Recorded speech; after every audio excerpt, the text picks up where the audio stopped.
Seven, 6, 5, 4, 3, 2, 1. You'll never have the sacred stone.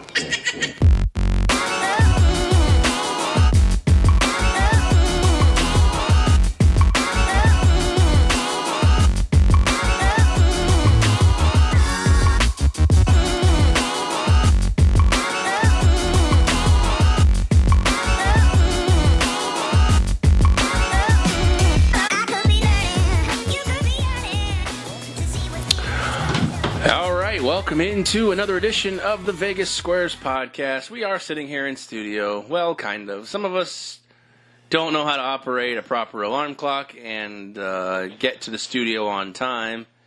And even when he's given an extra bonus amount of time, still decides, nah, fuck this, I'm good. We are sitting here in studio, Spike and myself, but Token Tony has decided to telecommute this podcast. In our NFL recap of week, 14? To be fair, the studio does smell better without him.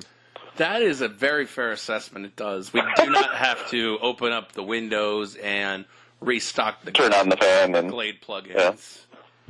Yeah. So that's a Christmas miracle. That is fair, yes. It is the Vegas Squares podcast. We are doing our NFL recap as we do each and every Sunday. After the NFL slate of games, because we have a season-long bet that you all are just dying to know about, and we're just dying to beat each other up in. We are brought to you by 12-Ounce Sports Radio, VGK Pop Sockets, ChaiPoker.com, and our newest, not sponsor, but our newest collaborator. If you've listened to our intro or watched our intro, it is Eric on the Web Productions. It's my good buddy Eric. He has started a freelance production company. He has some experience. He went to school for it, but he hasn't officially ever taken on a professional role. What do you think of the intro? I think it's pretty cool looking. Yeah, no, I think he did a great job. It looks slick. Music's great. I think it actually syncs up pretty well, so I was happy with it. I was a little weirded out where, like, you had the intro, Aaron, like, founder, Token Tony, and like something on, and then for him it was just Spike Jeff. Yeah. I think I warranted a little more than my real name being plastered on there, but you know, what Anthony, can you do? Well, it does say Token Tony Anthony, so it's the same as yours. We could put like. Yeah, it does. Oh, does it? I thought it had something else on there. Yeah, I don't have a nickname, so it didn't. I wasn't privileged enough to get like douche face or. Underwear stain on mine, so nothing was really good enough. I don't think I've ever had a nickname in my life. Really? In high school, when I was playing sports, they called me by my last name just because on both of my teams, baseball and football, there was another Aaron. And since I played defense, the coach was always just calling me by my last name because you always, in the beginning, at least of football, you taped your last name to the front of your helmet. You know, they put a piece of masking tape, put your last name on it. So that's that's probably the closest to a nickname I've ever had. And it's not really something I'm dying to have as my nickname. So I've never really had a nickname. There was a small stretch in middle school, probably about half a year, where I wanted to be called by my middle name, which is Chase. That didn't really stick either, which I wouldn't consider a nickname. That was just me trying to actually change my name. For whatever reason, I didn't like it when I was in middle school. I know. Now I'm cool with it. I know a few people that go by their middle name, like that's their middle name. One is because his dad and him have the same first name but different middle names. So he grew he's up not being officially a junior. He's just same name. So instead of, it's James Patrick, he goes by Patrick as opposed to whatever his dad's middle name is. That really tailed off. I shouldn't have started that story. Never mind. No, I get what you're saying. Like my philosophy on that, and I don't have any kids, is why name your kid X if you're just going to call him Y? You know, there's a lot of people who do that. Like, I mean, I get the whole Anthony. Like, we have Token Tony here. I mean, his name is Anthony, obviously, but the Anthony to Tony nickname is. But if his name was like Anthony James and like his parents called him James, like, why don't you just fucking name him James? Yeah. If you were going to call him James for your whole life, just name him fucking James. Or they'll go by AJ or like PJ for Patrick Joe or something like that. Yeah, that's not as terrible. I get what you're saying though. Like, all three of my cousins, 2 boys and a girl, they're all called by their middle name, and their first name is named after people in our family. And I'm just like, I get the whole, you're wanting to do an ode thing, but at the same time, like, Your fucking first name is your first name. Like, I don't know. That's just Then switch them if you intend to call them that. And All right, we've bored you long enough with names and family trees and high school stories and Spike's story that leads to nowhere. There's no caboose on this train of thought. Don't ever, for any reason, never. Sometimes I just like to start a story and let it take itself. A little shout out to Michael Scott there. All right, it is week 14 in the NFL. We had some crazy shit for the second straight week. Weird fucking week, really was. Second straight week, Papa Bear loses his lock of the week, but I don't want to gloat like Spike. I did believe still come out okay in week 14 here. I will say this. Emily was very gracious in letting us all beat her this week, pretty much. I wouldn't say she laid down and died, but she did step into the street with a truck coming and didn't move. Yeah. And that's just a metaphor for her picks this week. They were. And I thought mine were even worse, though. Well, technically yours were even worse. I'm sure you watch a lot more football than Emily does. I mean, yeah, to be fair, like, knowledge and experience being factored in, Tony should, like, kill himself. Emily should be embarrassed. But with the final scores the way they were, you know, my wife, as lovely and as wonderful and as brilliant as she is, did not do well at all. I will say this. I did get a text message from Spike earlier in the day on Sunday that Emily did tell me to, quote-unquote, suck it in regards to the Saints spread over the Bucks. Yes, that is true. I did have the Bucks. She had the Saints. So kudos to you. But in terms of your entire slate of picks, Emily, I would like to relay this message. And if she doesn't listen regularly to the show, Spike, I'd like you to ante up on that. And Emily, as far as the whole week the 14 slate goes, you can suck it. I will make sure she gets the message. There you go. All right, so without further ado, we aren't going to give you the full update, but we are going to let you know, we're going to let you in, whether you're a regular listener or a new listener, on our season-long bet that we have here. It is $100 paid to the winner from each of the losers. And, Spike, this is how it goes. Right, so we are taking one side of every game played every Sunday or Monday against the spread, a money line, and a total. You are required to pick at least one of those throughout the week. I am fucking butchering. Would you like to start? Yeah, no, just... And Spike. With yeah, the update. okay. So for every game, we are required to take one pick, whether it be against the spread, a money line, or against the total. You get 1 point if you get it right. You lose a point if you get it wrong. You are allowed a lock of the week, which is worth 3 points if you get it right. You lose 3 points if you get it wrong. We are going to get into the locks of the week this week because we had a true anomaly happen this time around. You also are allowed a blind bet for that game where you know nothing about what's going to happen. 2 points if you get it right. You lose nothing if you get it wrong. We started just a couple of weeks ago where you are only allowed one moneyline favorite per week. And if you do take a moneyline dog worth $150 or more, you get an extra point for that one if they happen to come out on top. On top of our bold predictions as well, which... The bold predictions are in there too. Didn't go so well this week, but we are going to run down the games. If you're not a newbie to this show, you know how the NFL recaps work. We're going to run down the games, talk about our picks, and wrap it all up at the end after we discuss a little bit about each football game. I know that sounds crazy because some of these football games were a snooze fest, but I would imagine we go a little bit deeper diving as like, what position to put Josh Allen in? Buffalo quarterback or running back? I don't know. At this point, I think she should trade for the Rams punter to start at quarterback for the Bills. And then J.A. taking handoffs. And then Allen could be the running back. I think that's probably where they should go right now. Yeah, you never quite know. Let's start there. Jets and Bills, 27-23.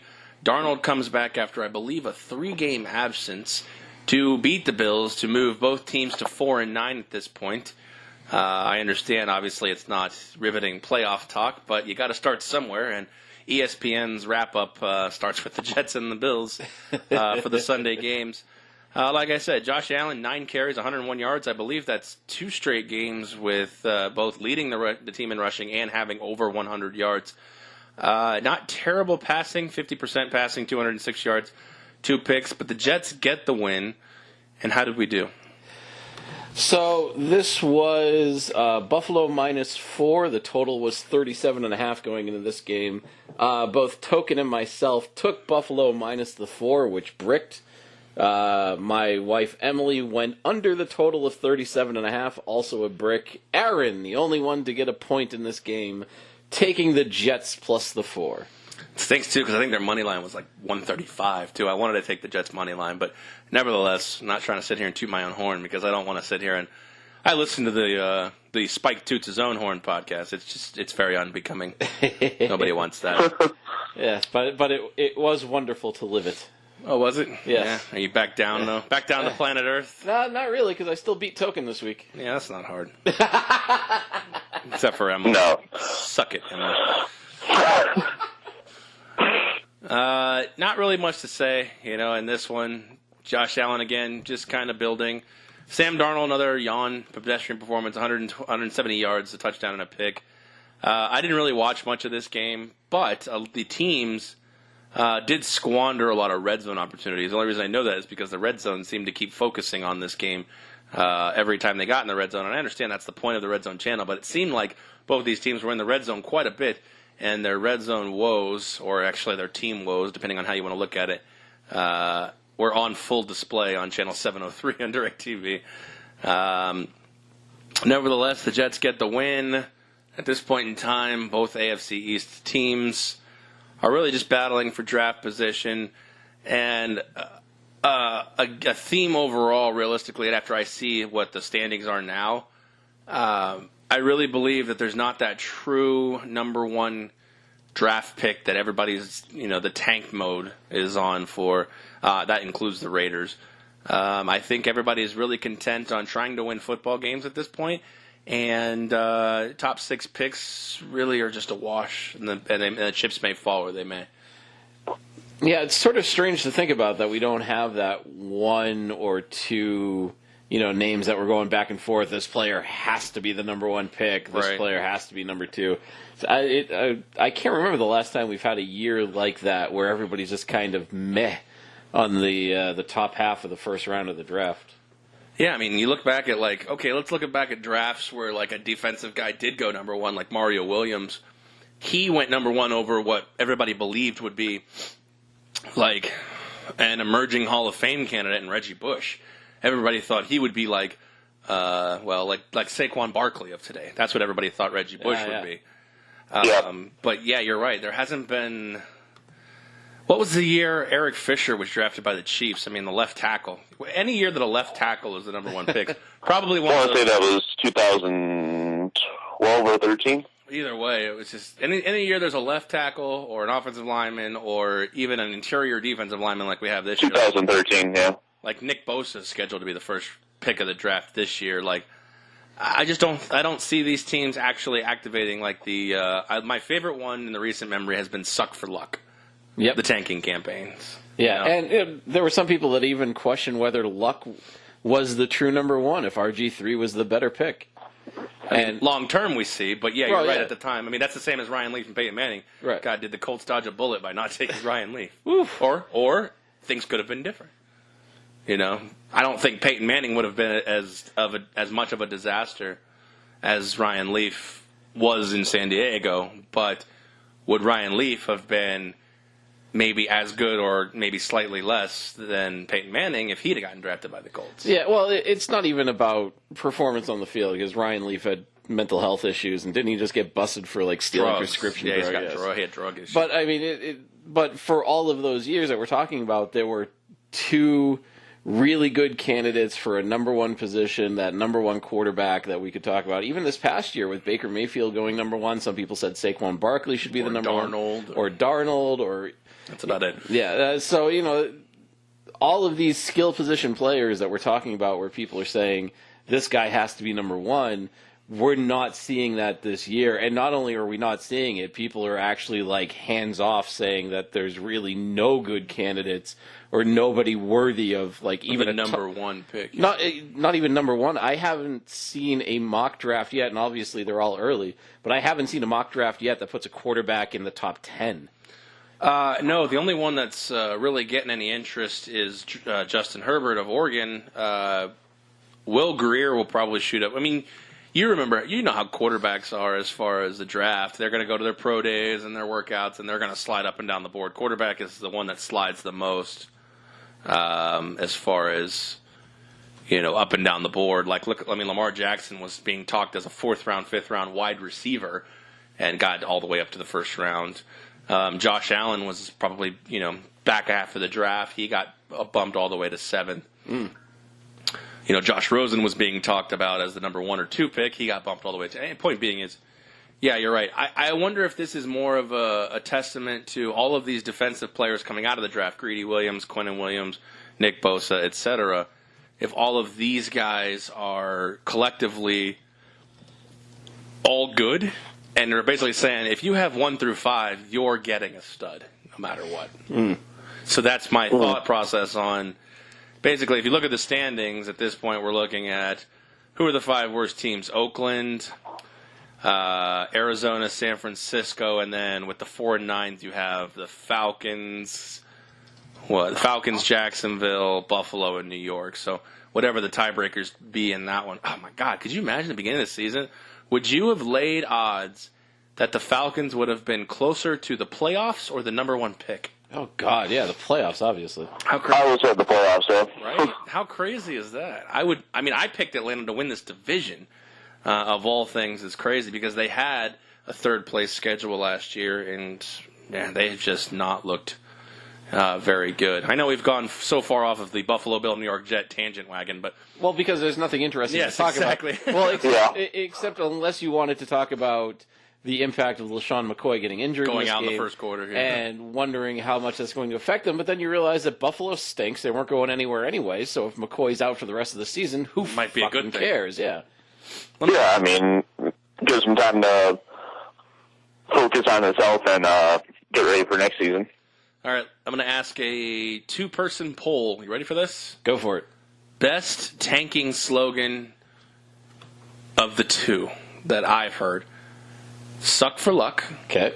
or "Seamus for Jameis." Seamus for Jameis. I haven't heard. I would say Jameis for Jameis. I'd never heard the Seamus for Jameis one before. I actually kind of like that. Yeah, Seamus for Jameis is pretty good. I always like the suck for luck though, but they're both solid. I like the. What would the Browns one have been if you knew they were taking Baker? The one that I liked that Fake it for Baker, Faker for Baker. always it always cracked me up because they were mispronouncing the name in it. But in hockey, it was all in for Dahlin, not realizing. I've heard fall in for Dahlin. Yeah, not realizing that his last name is Dahlin. Dahlin, yeah. Fall in for Dahlin. Yeah, I remember that one, too. Costin for Austin. Yeah, you could. I mean, people are creative. Twitter always wins. I think that's what they always say.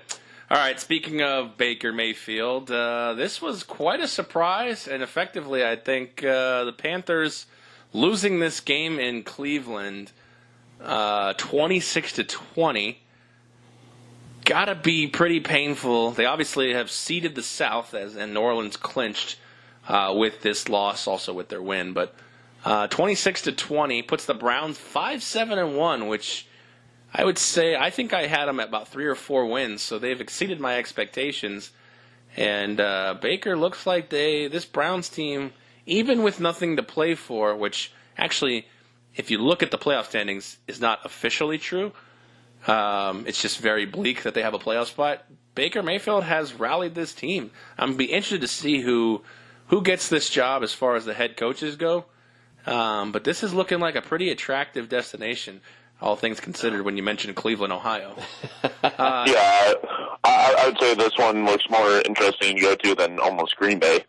Yeah, you never quite know. You have a tale of 2 quarterbacks in Rodgers and Mayfield, both with egos. That's not a doubt. But one who seems to at least listen to the playbook, a little bit younger in his career, maybe a little bit more apt to listen to the coaches. Plus, you have a little more wiggle room with cap space with Cleveland too. That is true. They have a large amount of cap space coming up in the offseason. How did we do in this game? I believe I'm going to like what I hear. Yeah, so this game actually ended up as a pick'em of all fucking things, which kind of cracked me up. And as I look Actually up, closed as a 2-point Carolina favorite. Yeah, when we made the picks. yeah, and I think it opened as Carolina 2.5. When we were making the picks, it had moved to a pick'em. And as I'm looking this up, I'm wondering if Dennis Leary is available for the job of the Browns head coach, since he did such a great job of it on the movie Draft Day. But What was that line? Vontae Mack, no matter what. yes, yeah, that was the note on the napkin. Yeah.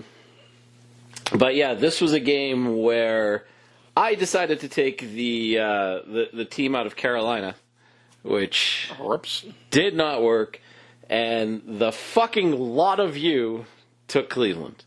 All three of us? All three of you took Cleveland. Oh, wow. I thought Token, it was Aaron, Emily, all on the Browns. Well, Emily likes the Browns. When she first started getting into football, she grew up in New England but didn't care about sports except for the Red Sox. So she had no affiliation. When her and I met, we started watching more and more games. She decided she wanted to root for the Browns because she likened them to a 3-legged puppy. I was about to say sick puppy. Yeah, she felt bad for them. She was worried about mange. She wanted to make sure that they had a good rooting interest. She even bought like a Browns hat. She's got a Browns cup that, like a drinking cup, not like an athletic cup. she keeps in the house. So like she was actually in on the Browns for a while, and then because I only watched the Patriots in the house, or otherwise it's the Red Zone channel. Then she kind of fell into the Patriots. But when this game came up, especially as a pick'em, she was all over Cleveland in this one. Smart girl, at least for this specific game. I got to imagine, though, you're looking at it as a standard better. I mean, you look at this Panthers lineup in this roster, and yes, they have lost, I believe, 5 games in a row at this point. But even just straight up, even on the road, I mean, a pick'em. I know I took the Browns, but I'm not hating on you for the fact of the Panthers. That seems like a logical choice. They are the better, more talented team. It just did not work out. Yeah, my logic was the combination of Cam Newton and Christian McCaffrey is better than Baker Mayfield and Nick Chubb. And Not today. Nope, not today. No, That did not work. I think that Browns defense is better than what it looks like And not only right that, now, and go ahead, Token. Sorry. they are able to stop the run, or at least contain it minimally, and not give up any outstanding drives, pretty much. So. Yeah, This is what happens when you don't show up. There's overlapping. You don't know when each other's speaking. Yeah. God damn it. We expect better out of you, Token. I know, Token. Goddamn. Well, at least you don't have to smell my stinky parts. So I mean, Lovely. But not only Do you have to be over 21 years old to do a gambling podcast mentally? I can't imagine. Oh, mentally, no. Clearly not. Clearly, yeah. But right now, the Browns are in a position where they are not only not mathematically eliminated from the playoffs, they are actually ahead in the division of a team that Aaron once had as his AFC contender to go to the Super Bowl in the Cincinnati Bengals.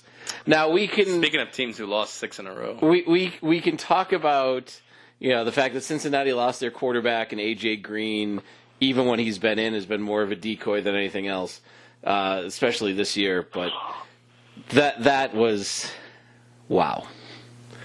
Just wow. And now the Browns are starting to make noise. I think this is finally in the right direction since they've been rebuilding since about 1964.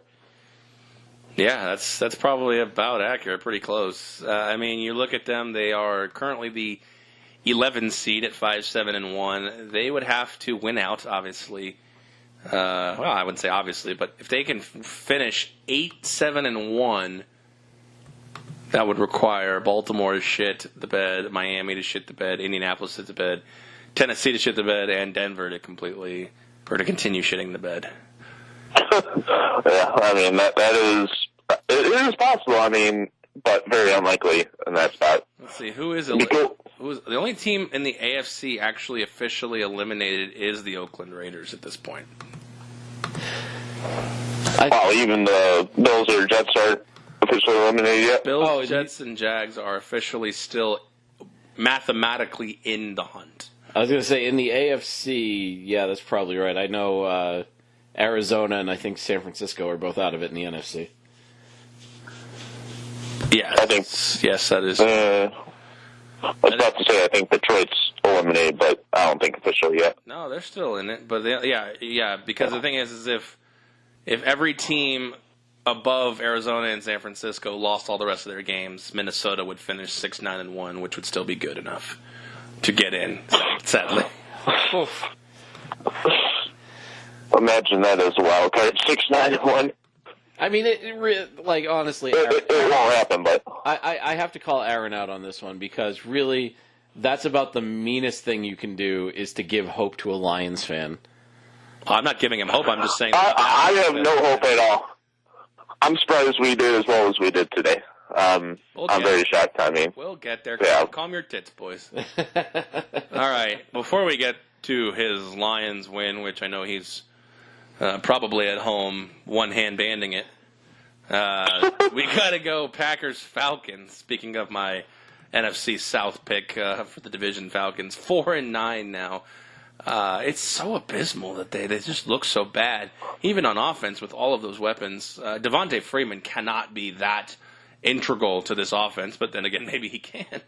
I think he can be because it makes them two-dimensional instead of one-dimensional, and it opens up that pass for Matt Ryan even more. Takes a few incompletions off of his hands as well. How dare you interrupt me? Every week. Yeah. Well, the thing is with the good thing about you not being in studio, there is this little knob over here that I can make sure that you don't interrupt me anymore. Fair enough. All right, Packers 34-20 victors.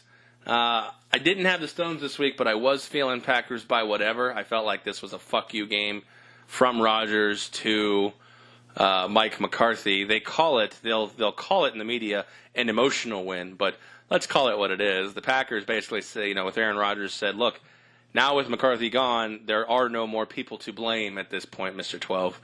Nevertheless, they do win by 2 touchdowns at home, and actually it wasn't even that close. It was 34-7 going into the fourth quarter. I believe that covers the 4.5 points. How did we do in this game?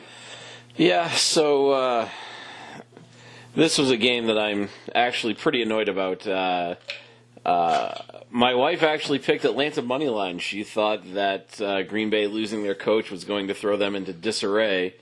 In the NFL, sometimes that happens. This was not one of those times because was not one of those. This was a team in disarray because of the coach-quarterback controversy. So getting rid of one of them actually made them a little bit more stable. So Aaron reading that, picking Green Bay minus 4.5. You did get a point in this game.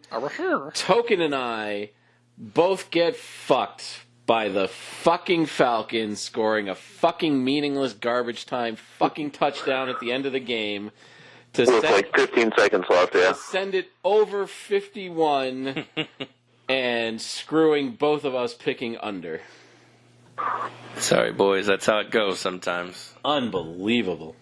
Yeah, that's true. What do we have here with Green Bay? We got 5-7-1.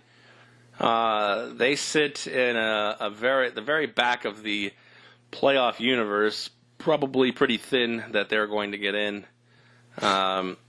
But if you're Aaron Rodgers at this point, you kind of almost have to play the rest of the season incredibly hard, no?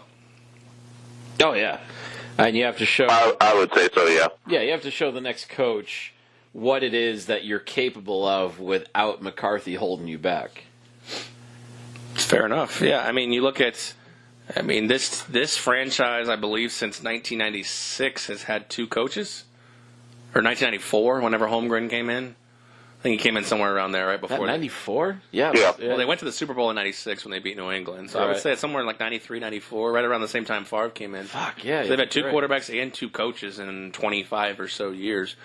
I mean, the next coach, I don't believe that Green Bay likes that revolving door of trying to figure out who the coach is. That being said, I think you have a couple red flags here with Aaron Rodgers being one, obviously. Do you, a already established coach, want to take on the $35 million man and risk your philosophy not matching Aaron Rodgers' philosophy, or do the Packers want to take a chance on trying to find, which apparently was what everybody's trying to find, that next Sean McVay?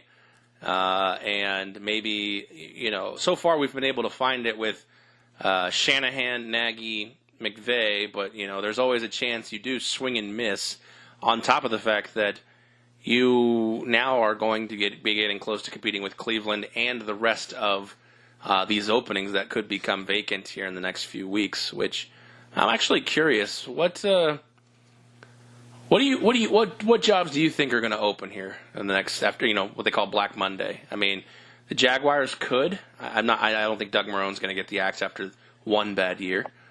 What about the Jets? I mean, Todd Bowles could get the axe. I would lean towards probably unlikely. Yeah, I mean, that seems strange to give him 1 year with his quarterback that he just drafted and then firing him after that. I would say Matt Patricia has more of a shot of getting fired than him. I think Patricia is okay. He would have been fired at this point if they really felt he lost control of the locker room. Marvin Lewis is another one, but you can't really count on Marvin Lewis. Somehow he seems to keep finding ways to keep his job. Tampa Bay?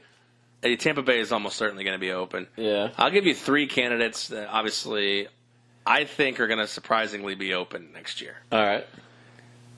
Ron Rivera, I think, might be gone. I was kind of thinking that too, yeah.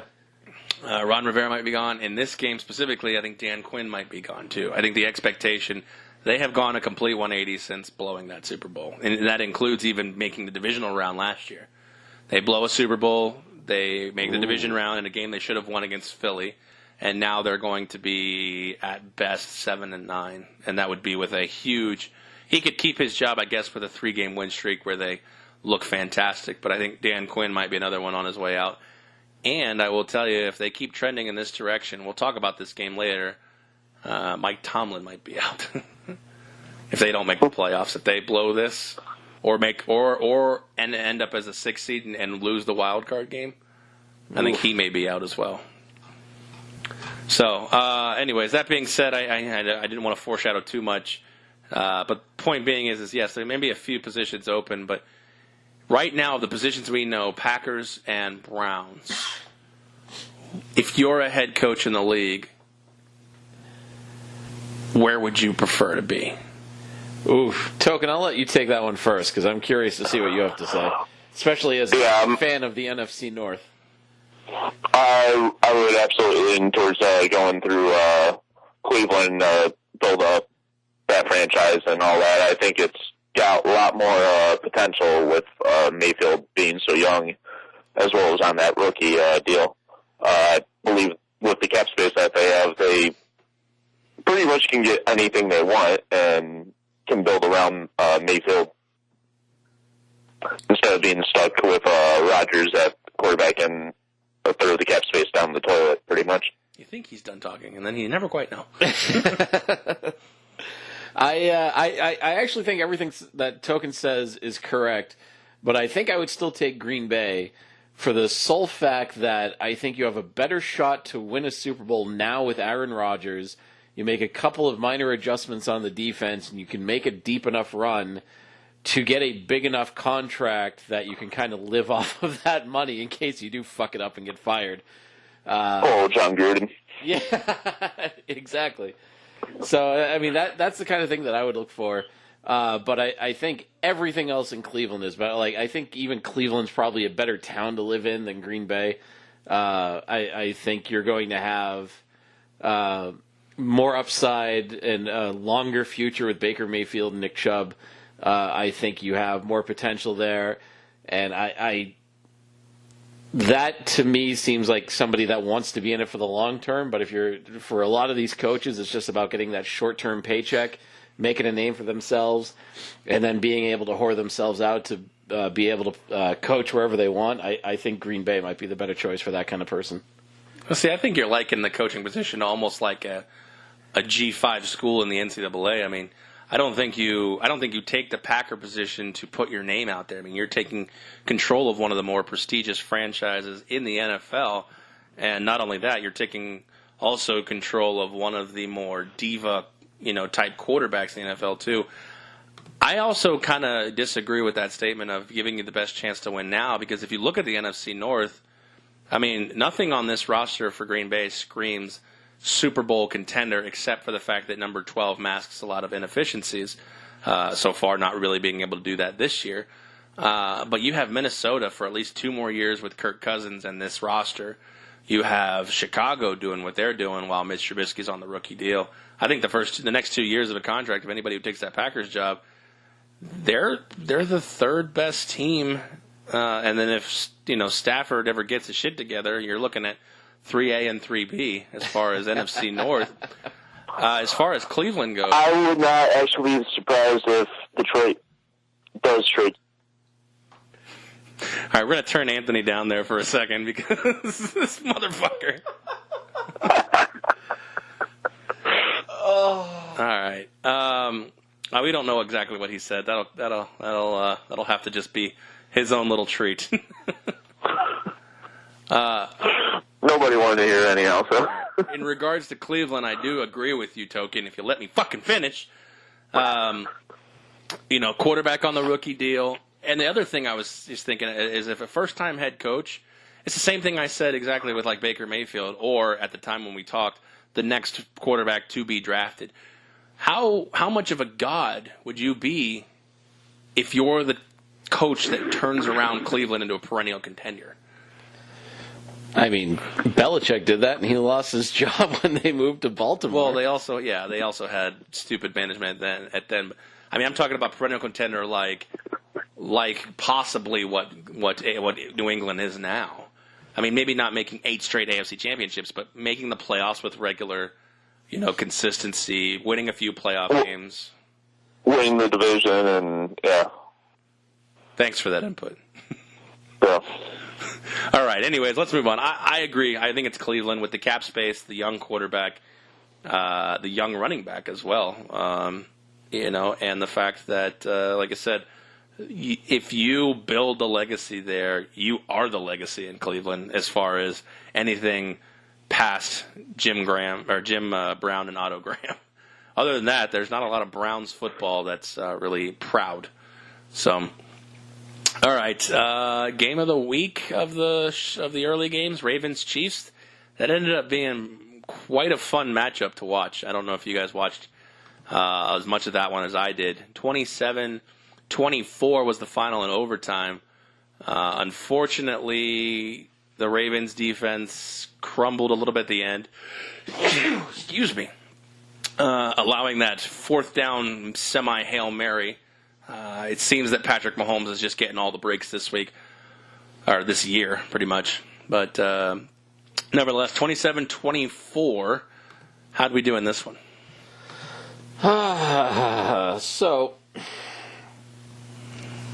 Okay. Were you turn off the porn? Yeah. Minimize the porn. No, actually, I should bring some porn up. I usually do that when I'm not paying attention to you. This was the game that I was one of the games where I was very confused as to how this ended up this way. Aaron, you did get the push, taking under 51, and it hitting right on that number. What did it close at? Do we know? 48.5. Jesus Christ. It went down 6 points throughout the week. Wow. I guess I caught it at the right time. Yeah, apparently. Well, depending on how I like the under. If we did our podcast a day earlier, I might have been good. Probably if we had done it an hour earlier, you might have been good. That's true too. Yeah. The wife and I both took Kansas City minus the 6.5. Token, only one getting a point in this game, taking Baltimore plus 6.5. Smart man. I had to say if I was on the side as well, I would have been on the Ravens as 6.5 point dogs. Lamar Jackson. I mean, what can you say? I mean, I think he should have had this victory again. That crazy ass fake half Hail Mary to Tyreek Hill on 4th down and I think 6 or 8. I mean, there's nothing you can really do about that if you're Lamar Jackson. He had this team in position despite only throwing for 147 yards, which unfortunately was bad news for Spike. Yeah, that was another bad one.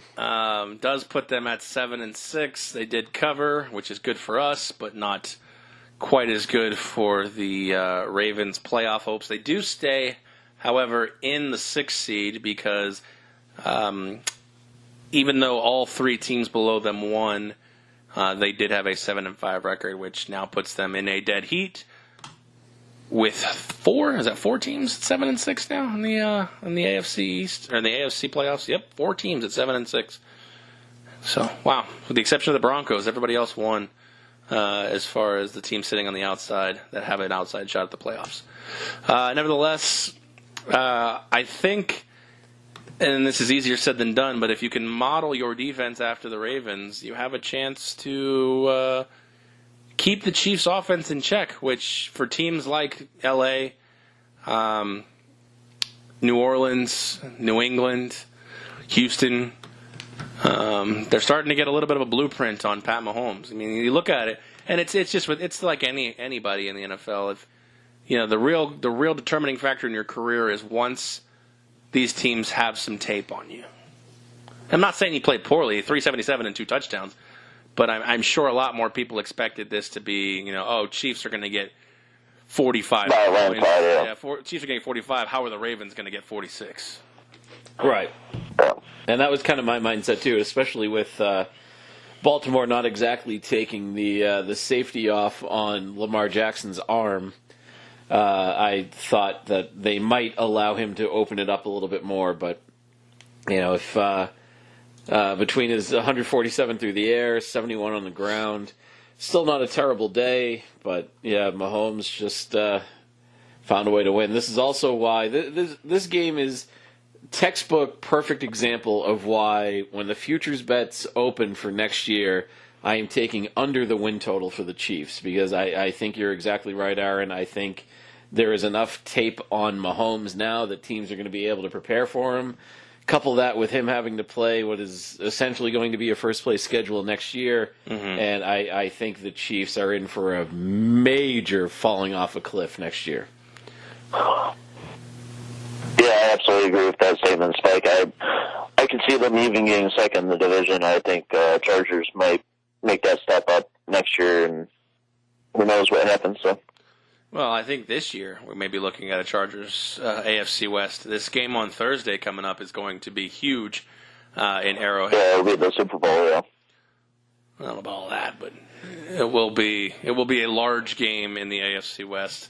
And I'm already looking at, preliminary, whatever the Chargers are at this point, because I think they're going to probably be, it'll be 4 or 5 point favorites. Do they have anything out there, Spike, on Chiefs Chargers next week? Don't know if there's a line up as of yet. I'm going to say... See if you can guess what it is. Yeah, it is actually up. I'm going to say 4. And what about the total? Oh, the total... And remember, it's being played in Arrowhead. I don't know if that helps. Yeah, no more. I'm going to say Chiefs -4, over under 48.5. Token, any guesses? I would say 50 for the total. Chiefs favored by 4.5. Kansas City -3.5.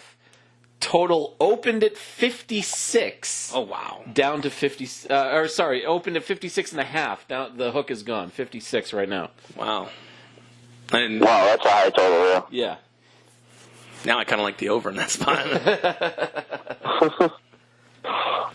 All right, nevertheless, let's move on. I want to hold on to this next one for a little bit because I think Spike's blood pressure is still a little high. So let's go Saints-Bucks. A tale of two halves. The Buccaneers looked fantastic in the first half, and the Saints looked doubly as fantastic in the second half, and the Bucks really couldn't do anything about it. How'd we do in this one, Spike? This is one of my favorite types of games where the three of us plus our guest picker are all on a different side of this game. On the line, or against the spread, Aaron, you took Tampa Bay. Emily took New Orleans. That was a 10-point spread. Emily, the only one getting a point. How crazy is that at halftime? With the spread, I'm basically 24-0. Yeah. And I still lose. Yeah, that's just the power of Drew Brees. That's gamble right there for you. And then Token and I were on the total of 54.5. Token taking the over, and I knew by about halftime that my pick of the under 54.5 was going to be good, getting the point for that game. Fair enough. Yeah, it's It's a crazy to think, and I know that even during the second half, Drew Brees is looking old. I mean, I watched this game because I watch more Bucks football and Patriots football on one screen than I do really as the other games flip around the Red Zone channel. But Drew Brees looked old in this game, and they're going to need the number one seed now more than ever in my eyes. Yeah. I can't see Drew Brees going to L.A. and having to play a back-and-forth contest on the road with some of these other teams in the NFC. Yeah, no, he needs the dome for sure. Which is actually, the good thing about for the Rams is even if they don't get home field advantage, I would like my chances better with the Rams going on the road into the Superdome, even though it's already happened, than the Saints going anywhere in the NFC other than home in New Orleans. So now with being 11-2, not having to worry about the division, now having to be neck and neck token with LA for the number 2 seed, I think the Saints are going to be busting their ass now more than ever to make sure that happens. Absolutely, yeah. Yeah, I agree with that statement for sure. Yeah, I think the Saints at home are a lot better than the Saints on the road, for sure. One team I think that will give them more problems than them facing the Rams inside LA, even at home, would be the Bears. I think the Bears would match up pretty well against them and be able to stop Drew Brees and all that. So, come playoff time, be a good matchup to watch. Well, you look at the playoff standings right now. If it stayed just like this, let's just say it all went chalk. New Orleans' first game would be against Dallas, a team that's already beat them. And then you're right. In the NFC Championship game at home, they would have to face either the Rams or the Bears. Put the Bears' defense out of the cold weather on turf. That's a scary proposition as well too. And I think LA, even though they did lose to New Orleans, it wasn't, they didn't get blown out, they didn't get crushed. They have a blueprint to beat New Orleans. Although New Orleans is the number 1 seed, I find them very vulnerable based on their performance this week. And I don't want to overreact to 1 week, but Drew Brees looked very old in this game, Spike. Yeah, and I don't think it's an overreaction to just one game because Drew Brees is the type of quarterback that's going to mask a lot of what ails the team. I think we're seeing, I don't want to be cliche and overdramatic and say that he's falling off a cliff, but we've seen this too many times in quarterbacks when they get older, and he's 39, I think. Give or take, yeah. So this is the time where we expect to see weaker arm, less accuracy, balls not coming out as quickly as it should. So these are the kinds of things that we have to look for, and and the flip side of all this is too, if they don't win this year, then when will they? Because he's not getting younger, so he's not going to be getting better. You can't imagine. Well, the thing is the last 3 weeks of the season, yes, they do have the South locked up, so they have to really make a decision at this point because, like we talked about, Riverboat Ron might be playing for his job at this point, whether you believe that or not. They are 6-7. And we talked about Mike Tomlin and the Steelers. They've lost 3 in a row and are, dangerously close. Let me find the playoff standings again. They're 7-5-1, and Baltimore's 7-6. So, with the exception of a tie, they're basically the 6th seed with the ability to fall out if Baltimore runs up and, a team like Indy or Miami has a nice hot streak. Pittsburgh could fall out of the playoffs as well. Why I say that is the last 3 weeks of the Saints season are at Panthers, home versus Steelers, and home versus Panthers. Oof. So it's Panthers, Steelers, Panthers for the last 3 weeks. And another thought I had, which it makes sense in certain spots against the good teams. If you consider Dallas a good team, if you consider the Rams a good team, and the Vikings as well. They have not been able to run up a score or be able to blow out the decent opponents like they were in the beginning. I actually think there's a there's an offensive writer's block when you have to feel like you need to give equal balance to Mark Ingram and Alvin Kamara. When Alvin Kamara was the only back in the backfield, it felt like the Saints almost could do whatever they wanted. Now I feel like, not disrespecting Mark Ingram because he's a quality back, I feel like this equal share, equal split, instead of either riding a hot hand or finding a hot hand, is actually almost becoming a cramp in the New Orleans offense. Yeah, getting both of these guys 50 yards a game is not nearly as efficient or even fun for the fans to watch as one guy putting up over 100 every game. Yeah, I mean, and Alvin Kamara can do so much more in the backfield, and so much more from the offensive standpoint. Not trying to pick one guy or the other, but I'm just saying I felt like when Mark Ingram came back, there was that sense of a forced integration into the offense, and it may be their Achilles heel in one of these games. I'm not sure, and I could be wrong. And I believe if I look back in the archives, I've been wrong like once or twice in my life. So there has been moments. If you look back in the archives? Yeah. Really? Yeah. Really? This is what you're going to go with? It's a joke, dude. Calm your tits. Oh, my God. Wait, are you... okay, so I've said my piece with this game. Are you ready? Are you... have you checked your blood pressure today? Post 1 p.m. Pacific time? Yes. Okay. I'm... Can we actually, Token, over under 1.5 things broken in Spike's house today. I'll take over. So one of them is his TV, one of them is his remote, the other one's his wife's heart. Ooh. One of them's probably the dog.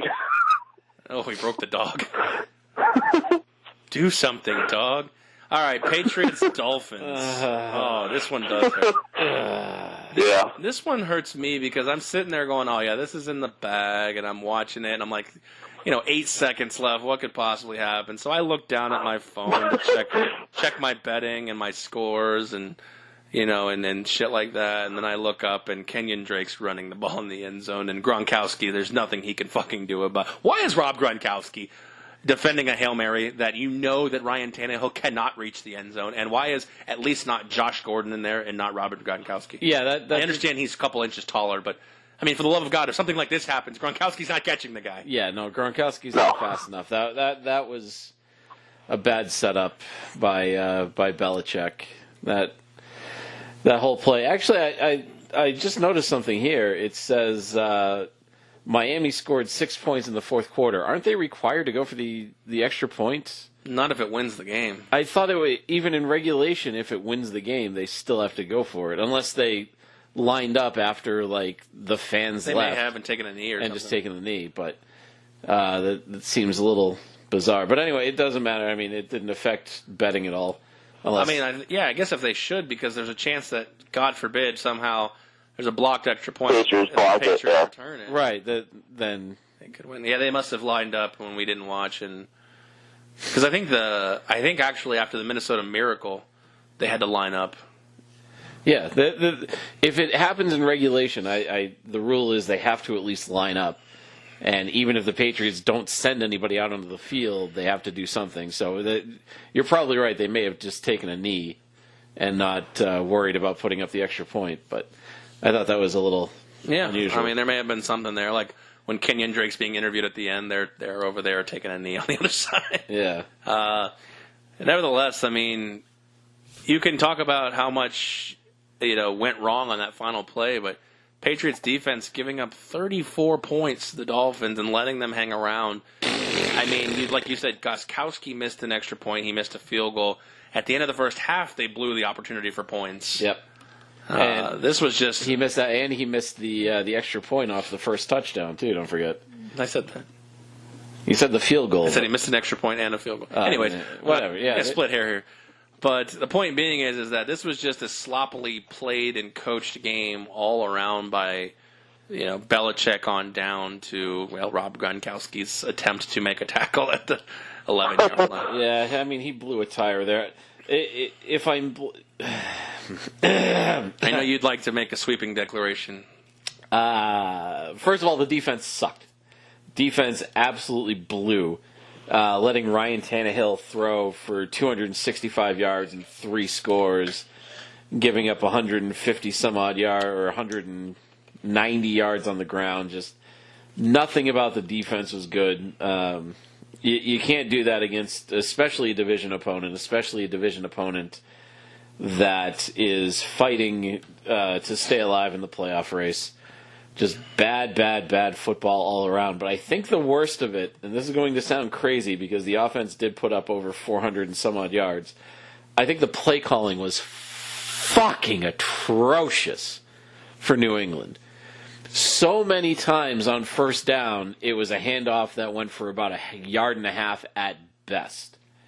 It was just over and over and over again. It was the most predictable play calling I've seen out of Josh McDaniels in probably 5 years. And I know that you guys, we're friends on Facebook. If you scroll down and far enough on Facebook, like fucking clockwork, I used to say fire Josh McDaniels every Sunday during a Patriots game when he was fucking up the play calling. He's been better recently. I still haven't loved what he's been doing. But even in years where they were going to the Super Bowl, I thought he was making poor choices, just being predictable, being boring, just not being creative enough, especially when he had weapons. When Amendola was here, Edelman was healthy, when Gronk was healthy, when he had all these other extra weapons, he was doing nothing with them. I think he's falling back into that kind of rhythm. And for the love of fucking God, Green Bay, take this guy to be your head coach. Get him out of my fucking life. I was about to just ask you that. I'm like, for as successful as New England has been with Josh McDaniels, you seem to be probably, I don't know, I can't speak. You may speak for a small contingent of people who are ready to see him go. Oh, I would love it. I would buy stock in the fucking Packers just so that they could take McDaniels, and then I would sell the stock and fucking get out of there. Spiky one share. Oh my God! So it sounds to me, so annoying. It sounds to me that you just made my Monday night plans. It sounds like I'm going to pull a USA Today and scroll through all of Spike's old tweets and Facebook posts, looking for something just to pitch out at the highlight and the pinnacle of Spike's life. At the right time, a la Josh Hader and Sean Newcomb, and now Kyler Murray. Did you see that story? No, I don't think I saw. You know that. Kyler Murray, the Heisman winner. For Oh Oklahoma? yeah. I think I did see that. An hour after he won the Heisman, apparently they found some homophobic tweets when he was 14 years old. Oh, lovely. Oh my God. I will say that if you do go through my Twitter account, it is kind of a waste because I did nuke my Twitter account, deleting everything off of there. Maybe a year, 18 months ago. Yeah, but so there's not much on there worthwhile, but Facebook is Facebook, so you... Pepperidge Farm remembers. So... You want to know how we did on this one, or are you going to still pontificate on this shit? I didn't I just kind of opened up a little, hey, you want 10 seconds for stations to identify themselves? And you were like an angry... Josh McDaniels is a fucking blight on the ass. He was like Happy Gilmore missing a butt. Suck my ass, ball. How'd you do? How did we do? Everybody sucked. No, this is actually... No, I think I did well. Yeah, and you did too. The crazy thing is, I actually did take Miami plus the 8 in this spot, and it was my blind bet, so I got the extra point. The thing was, it was good without this whole Miami miracle. Aaron, you were also with me on Miami plus the 8. Both Token and my wife taking New England on the money line. Taking the New England money line favorite, but not as a lock of the week for either one of them. Wow. Yeah. Yeah. That kind of worked out for you, Token, except for it didn't later. Yeah. All right, so before Spike cuts off his own pinky toes, we'll move on. Giants and Redskins. The coming out party and subsequent going away party for Mark Sanchez, all in the same game. Aw, poor Sanchez. For as much as Desiree was so excited that she got her bold prediction of seeing Mark Sanchez lace him up and actually step on the green part of the field. Yeah, he was in tight pants, and she missed it. She's now going to have to go back to watching little snippets when they show Mark Sanchez on the sideline as Josh Johnson Do you think they keep Sanchez on the roster? Yeah, they won't cut him at this point. As Josh Johnson is now the starting quarterback. Good God. Josh Johnson, I thought he was actually up for being an Alliance football member in the draft just a few weeks ago or days ago, whenever it was. But 40-16, Mark Sanchez attributed to 0 of those 16 points. And the producer has a funky-ass look on her face as she's wearing her Sanchez jersey. Yep. The Sanchez is in the house. The number one fan. Would you like to comment on the coming out and subsequently going away parties of Mark Sanchez in the same game? In typical Mark fashion, he had 2 interceptions, 5 sacks, and a 42.9 completion rate. Wow. Fair. Well, she God pulled damn. stats out. Nice. You have those memorized? Yeah, I looked it up today. Okay. Speaking of, actually, I'd like Spike's blood to boil a little bit more here. You ready for this? Oh, it's just a fuck. tweet that just came on across here. So, Tom Brady and the Pats are 9-4. Yep. Tom Brady has lost to, in the last 14 games, Nick Foles, Yep. Blake Bortles, Yep. Matthew Stafford, Marcus Mariota, Yep. and Ryan Tannehill. Yeah. Yeah, I saw that tweet also as well. Egads. Yeah. Oof. That's bad. Yes, it's not good. That's And the sad thing, I think Stafford's the best out of those. Maybe Foles. I was say probably Stafford or Mariota, but yeah, I mean, I guess only one of them's got a ring, and that's Foles. How'd we do? Speaking of people who are good, Saquon Barkley, 170 and a touchdown. How'd we do in this one? Eli Manning, 3 touchdowns and 200 yards passing. Yeah, so this was, to me, this was actually the most obvious line of the week. I didn't get it right. No, you did not. But the wife and I did, taking the Giants -3. And this, I actually thought somehow, sorry to interrupt you, but I thought No, that's somehow Sanchez would be able to outduel Eli Manning. And maybe I was just trying to get some brownie points with the producer. But I did too. yeah, well, I think a lot of people, especially at the beginning of the season, Eli looked so bad that not being able to predict how he was going to go from a game-to-game basis, I think is pretty fair. But he's looked better, a lot better, for the last half of the season here, for the last 5, 6, 7 games, whatever it's been. I think he's finally starting to hear the noise, especially in a fucking psychotic media market like New York, where they're talking about benching him, cutting him outright, this, that, and the other thing. I think he's finally... Somebody lit a fire under his ass, and he's been playing a lot better. Well, that plus he's got the perfect personality. Well, he's got the perfect personality for handling New York. The New York media would think otherwise because they want the juicy story. Right. But they want the controversy. They're not going to get it from him. I mean, you look at it. I mean, Eli Manning for 15 years was the perfect setup for the Giants, and now you got Darnold on the other side. Like, they're just fishing for a story, and Darnold's the same way. Very calm, cool, collected, not going to say anything to, post headlines. And it'd be interesting to see who, because the Giants' backup quarterback has already made more headlines probably in his 1 year than Eli has made in his 15 by driving drunk and crashing into a pole. So I'm guessing he's not going to be the guy going forward. No, probably not. But, I mean, the Redskins' defense, which I didn't watch a lot of this game. I can't imagine how many 3-and-outs Mark Sanchez produced on top of the 2 picks. But the Redskins' defense, which was once mighty, I mean, giving up 40 to the Giants. Yeah, and not only giving up 40, but the total on this game was 40.5, and Token actually took the over in this one. Oh, yeah, I forgot. Finish the picks. Yeah, needing only 1 point out of Washington. Which, they didn't get that for I think there was 6 minutes left when they finally scored. Yeah. How bad would that have been? 40-0, and they were going into the fourth quarter, and it was 40-0 final. Oh, God, brutal. I've had worse beats, but yeah. Yeah, but no, that was the 3 of us got a point. Aaron was the only one left on the outside on that one. Shark farts. All right. Yeah, to his defense, I did like the Redskins as well. I thought they would keep it kind of close, but yeah, not even close.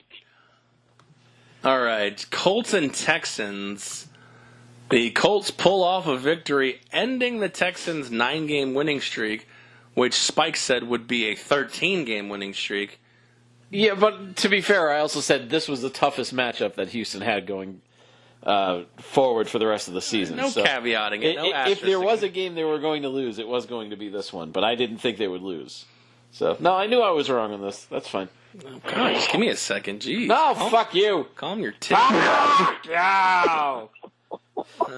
Captain Andrew Luck leads the charge with 399 yards passing, 2 touchdowns over Mr. Deshaun Watson. This game stayed relatively close. I mean, I know the 3 points, obviously screams close game, but at one point in time the Colts were up 10 going into the fourth. But game never really got out of hand for either team. T.Y. Hilton balled out, 9 for 199, no touchdowns, but the Hall of Fame Detroit Lion tight end Eric Ebron with another touchdown this season. Frickin' Detroit at some points just gotta be like, yay. Nevertheless, how do we do in this game? Yeah, I believe I'm gonna like what I hear. Yeah, so the wife decided to take this as her blind bet, picking Houston minus the 4.5, so she didn't actually lose anything on that one. Aaron not only taking Indy, but taking Indy on the plus 190 money line, getting the extra points. I didn't even go count with that that in one. my picks when I was counting. I was like pre-counting Yeah. throughout the day. I forgot that I even made this my blind bet or my money line. Yeah. Bonus. Token and I went against the total. I went the wrong way, taking the over. Token taking the under and getting the point for that one. Fair enough. This game to me, there's just one note I wanted to make on this game to show how one-dimensional it was. The leading rusher for the game between both of these teams, Deshaun Watson with 35 yards. Yeah, that's a huge shocker. Sometimes that happens in this, games like this. Lamar Miller can't bust off 97-yard runs every time. I thought you had more than 35 for sure, though. The thing I take away from this is how crippling are not only the Jacksonville 6-0 loss last week, but not going for that tie against the Texans in Week 4 and letting the Texans win that game. Yes. So if you could have found a way, Indianapolis, to beat Jacksonville when you lost 6-0 So and goddamn tie, embarrassing. we would have a 9-3-1 Houston Texans, and we would have a 8-5-1. 8-5-1. No, 8-4-1. 8-4. No, 8-5-1. 9-3. That would put them at 14 games, which means Indy wouldn't have had their bye week yet. Oh, that's right. So 8-4-1 Indianapolis Colts. Yeah. So by not taking that tie, it may come back to bite them in the ass, not only for the division but for playoffs. So that, for me, a guy who's sitting here holding a 125-1 futures ticket on Indianapolis does not make me feel very good. Looking back at their season, especially since they started the season 1-5 and are now 7-6, and don't have the easiest schedule ahead. They got the Cowboys at home, and the Titans on the road to close it out. So they're definitely not done as far as their work they got to do. All right, let's move on to the late games and start with the Bungles and the Chargers, biggest spread of the week, or I guess Bungles and Clippers. And it was a 15-point spread when we made the pick. Chargers were 26-21 victors at home. Never really pulled away, but never really felt like they were in danger of losing this game. Phillip Rivers, another day, 19-29, 220. Joe Mixon had a pretty decent day for the Bengals. Jeff Driscoll's looking a little bit more and more each day like he may have a pulse and maybe the quarterback of the future. Time will tell. You think they're willing to move on from the Red Rocket there? Absolutely. Wow, you hesitate with that one. I think they are. I think they've just got to at this point. Yeah, I think days are in Dalton's past, not in the future. You think Bortles goes to Cincinnati? No.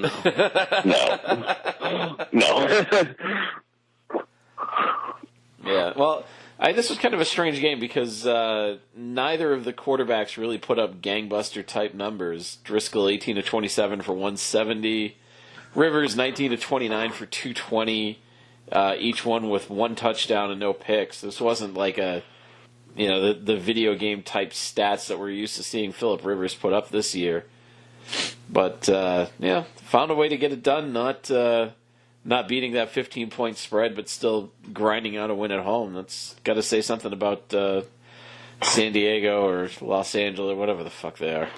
Fucking identity crisis team. I'm looking at Dalton's contract here, All right. and he signed a 6-year deal a few years ago. He's in year 4 of that deal right now. He does carry a cap hit of $16 and $17 million in the next 2 years. So my thought process is they like Driscoll and they think he's decent enough going forward. They may leave Dalton on the roster and use Jeff Driscoll, basically, who's I think a 5th-round pick, making peanuts. So they're paying a quarterback $17 million, but he's not the one playing, which is we're seeing that bold in Baltimore strategy as well. Yeah, that's true. It's another spot where the guy making $17 million is kind of a handcuff on you, but at the same time, you got a guy who, we saw it in Dallas. They had to make a decision on Romo as well. I think he was making somewhere around that number, and Dak Prescott was making peanuts. That's what happens when you find a guy in the 4th or 5th round that actually can, have half a pulse and lead your team. We don't anticipate the Bengals being contenders for the Super Bowl for the next few years. So the question is how long is Marvin Lewis going to last? God almighty. How does he even have a job now, I guess, is the better question. Well, remember he got, not re-signed, and then, 2 weeks later they signed him to a 2-year deal. Yeah. You think Hugh Jackson takes over there? Ooh. That'd be a fun one, wouldn't it? That'd be interesting, yeah. So how do we... I could see that easily happen because they're in the same division and play them twice each year, so. So how do we do in this game? So this is a game where a lot of us use the special bets. I thought this was an easy spot to use the money line favorite, so I took the Clippers money line lock of the week, getting the 3 points for that. Aaron, you took Cincinnati plus 15 blind bet, getting the 2 points for that one. Both Token and my wife decided to take the Chargers minus the 15. The issue being that the wife decided to use that as her lock of the week, losing 3 points for that pick. Youch. Yeah, that was bad. Yeah. That was ill-advised. And I tried to talk her out of it on air while we were going over this. I remember that, yeah. No. Yeah, she just has to do the opposite of what you say. Yeah, that sounds about right. Which, you just let that happen. Happy wife, happy life. Yeah. All right, let's move into the Broncos 49ers, which I believe, off the cuff, I'm the only one to get this one right. Wrong. Yeah, you're the only one to get it right. And I know it wasn't me. the unfortunate thing is I believe the 49ers money line was not good enough for the bonus points, so I ended up having to take the points in this spot. Yeah, which is strange that it wouldn't have been, because I still am curious. Obviously the game speaks for itself, but the fact that this line was 3.5, I thought was bizarre. I thought it would be 6.5 easy. What's more bizarre, the line of this game, or the fact that George Kittle had 7 catches for 210 yards and a touchdown in the first half and went blank in the second half? That's probably more bizarre. Yeah, it speaks to the incompetence of the San Francisco offense, where they finally have a weapon, and then instead of utilizing that weapon throughout the game, they figure, I don't know, maybe they thought Denver had figured it out and they wanted to get away from him. They used him as a decoy. I don't know what the strategy was there, but it was bizarre. That's a good word to put. But this significantly puts a dent in Denver's chances, especially, obviously moving to 6-7 when every team above you is now 7-6, having to wade through 4 teams. Let's see what the schedule looks like for Denver going forward the next 3 games. Browns at Raiders and then Chargers. So, I mean, the Browns at this point we've shown, even having to go to Mile High, is that a Thursday night game? No, it's a Saturday game. Yeah, the Saturday game's coming up, which I'm not a big fan of Saturday games in the NFL. I don't know why. Well, they do it because there's no college football, so they still have all the eyeballs. Yeah, no, I'm not a huge fan of it myself either because I like, now with college football being done, I like having the Saturdays available because I usually park my butt on the couch on Sundays.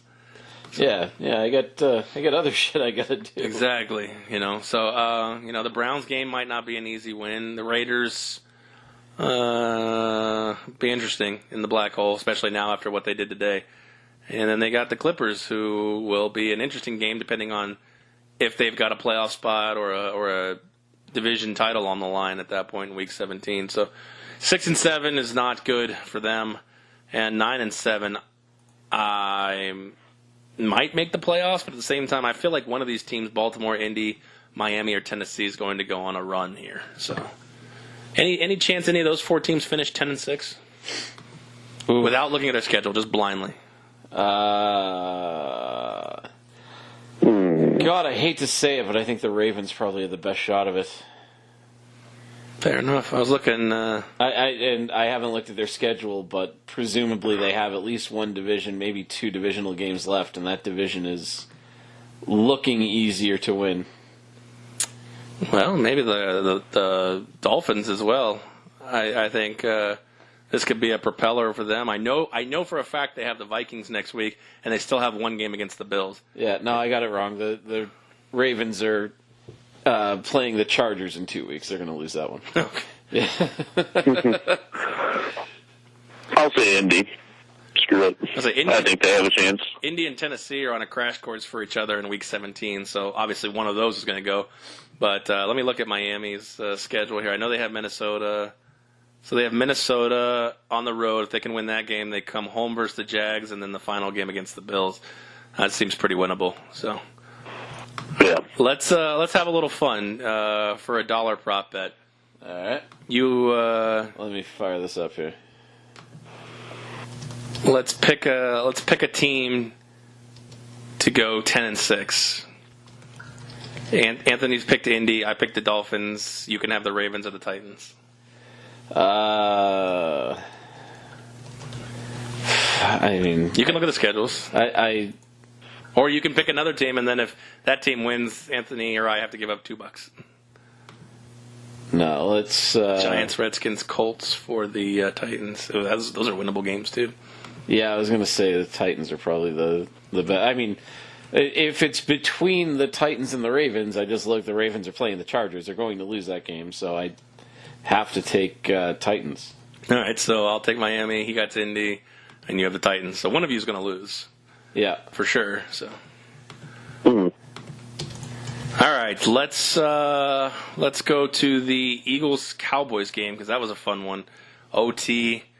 Going into the fourth quarter, I felt really, really bad about my over pick that I made for actual money, not for a contest, because they had scored a grand total of 15 points going into the fourth quarter.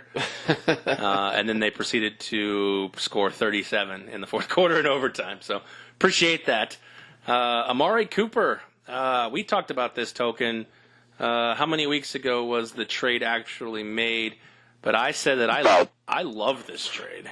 When everybody was pissed. 5 or 6 weeks ago, yeah. When everybody was pissing all, how do you give a first-round pickup for Amari Cooper? It seems, and based on, I watched his post-game interview, he is eternally grateful to be a Dallas Cowboy.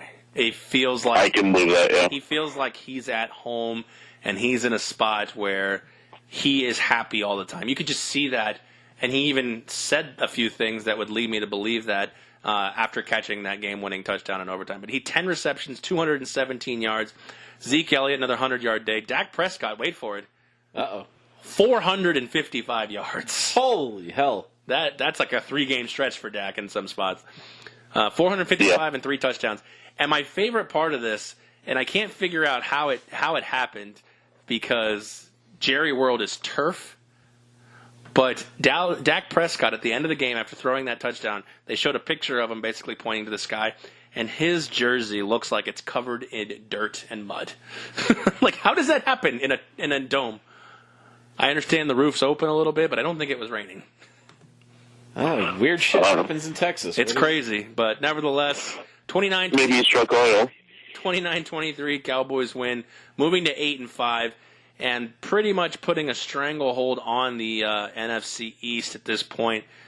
I mean, Philadelphia and Washington aren't technically out, but Dallas would have to completely implode down the stretch. Actually, New York's not even out at this point either. But that's a little bit more of a stretch. But the fact of the matter is the Cowboys are playing good. You remember when they were 3-5? Yeah. They had just lost to the Texans. They had just acquired Amari Cooper, and everybody said the sky was falling. What a difference a month and a half makes sometimes in the NFL. It's crazy. But how do we do in this game as far as our picks? So both Aaron and I were on the right side of this one, Dallas minus the 3. So that worked out. The wife decided to take Philadelphia plus the 3. She actually had logic behind it. Like, this was a game that she actually researched more than the other ones, and I would say, even though that she didn't win that bet, she still was on a good side. Yeah, no, I mean, I didn't disagree with it necessarily. I just liked what Dallas had been doing better. But Token with the biggest brick of them all, picking the Philadelphia money line on that one. Again, not a bad line. He went into overtime with a shot to win. Dallas just held onto the ball for all 8.5 minutes of the overtime period.